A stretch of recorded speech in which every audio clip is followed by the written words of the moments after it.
ಆತ್ಮೀಯ H16 news ಅರ್ಥಾತ್ ಸೀತಾರಾಮ್ಗೆ ಸ್ವಾಗತ. ನಾನು ನಿಮ್ಮವ MI ಅಥವಾ ಮಲ್ಲಪ್ಪ ಜೋತವರ್. ಆತ್ಮೀಯರೇ, ಈಗಾಗಲೇ BDCC ಬ್ಯಾಂಕಿನ ರಿಸಲ್ಟ್ ಏನು ಆಗಬಹುದು ಅಂತೆಲ್ಲರೂ ಗೆಸ್ ಮಾಡ್ತಾ, ಈಗ ಆಲ್ರೆಡಿ ಅವಿರೋಧವಾಗಿ ಆಯ್ಕೆ ಆದವ್ರಂತ ಖುಷಿ ಪಡ್ತಾ, ಜನರ ಮಧ್ಯೆ ಹೋಗಿ ನಿಮ್ಮ ಋಣ ತೀರಿಸ್ತೀರಿ ಹಾಗೆ ಹೀಗೆ ಮಾತಾಡ್ತಾ ಇದ್ದಾರೆ. ಸಹಜದ ಗೆದ್ದವ್ರ ಮಾತುಗಳೆಲ್ಲ ಅದನ್ನು ಉಳಿಸ್ಕೊಂಡು ಹೋಗ್ಬೇಕಾಗಿತ್ತು, ಅವ್ರ ಕರ್ತವ್ಯ ಮಾಡ್ತಾರೆ ಅಂತ ತಿಳ್ಕೊಂಡು.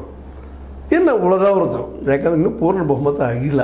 9ರ ಸಂಖ್ಯೆ 999 ಕೇಳಿರ್ಬೋದಲ್ಲ, ಅದು ಮುಟ್ಟಬೇಕಾಗಿದ್ದು ಬಹಳ ಮಹತ್ವದ. ಈಗ ಎದುರಾಳಿಗಳಿಗೆ ಮಾತ್ರ ನಮ್ಮ ಜಾರಕಿಹೊಳಿ ಅವರ ಎದುರಾಳಿಗಳು ಚಟ್ಪಡಿಸ್ತಾ ಇದ್ದಾರೆ.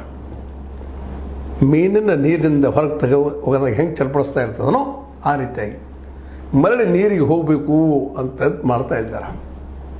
ಸಭೆಗಳ ಮೇಲೆ ಸಭೆ ಮಾಡ್ತಾ ಇದ್ದಾರೆ, ಫೋನ್ಗಳ ಮೇಲೆ ಫೋನ್ನಲ್ಲಿ ಮಾತಾಡ್ತಾ ಇದ್ದಾರೆ. ಹೇಗಪ್ಪ ಮುಂದೆ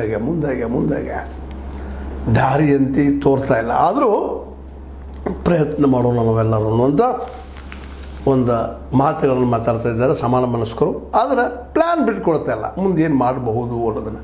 ಸಹಜವಾಗಿ ಎಲ್ಲರಿಗೂ ಅನಿಸ್ತದೆ ಇದ್ರಾಗ ಕೆಲವೊಂದು ಮಂದಿ ಹಾರಿಸ್ಕೊಂಡು ಹೋಗ್ಬೋದು.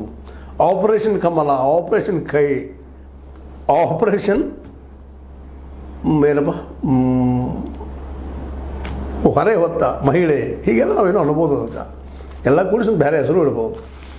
ಆ ದಿಸೆಯಲ್ಲಿ ಅವ್ರು ಮಾಡ್ತಾ ಇದ್ದಾರೆ ಅಂದರೆ ಅದು ಅಷ್ಟು ಸುಲಭದ ಕೆಲಸ ಅಲ್ಲ. ಯಾಕಂದ್ರೆ ಇಲ್ಲೇ ಆಲ್ರೆಡಿ ಅವಿರೋಧದ ಹೆಸರಿನಲ್ಲಿ ಆಪರೇಷನ್ ಮಾಡ್ಕೊಂಡು ನಮ್ಮ ಜಾರಕಿಹೊಳಿ ಸಹೋದರರು ಅತ್ಯಂತ ಫಿಕ್ಸ್ ಕೂತ್ಬಿಟ್ಟಿದ್ದಾರೆ. ಅವ್ರನ್ನ ಅಲಗಾಡಿಸೋದು ಅಷ್ಟು ಸುಲಭ ಇಲ್ಲ. ಹಾಗಾದ್ರೆ ಮತ್ತೆ ಅವ್ರ ಪ್ಲ್ಯಾನ, ಮತ್ತೆ ಬಿ ಪ್ಲ್ಯಾನ, ಸಿ ಪ್ಲ್ಯಾನ,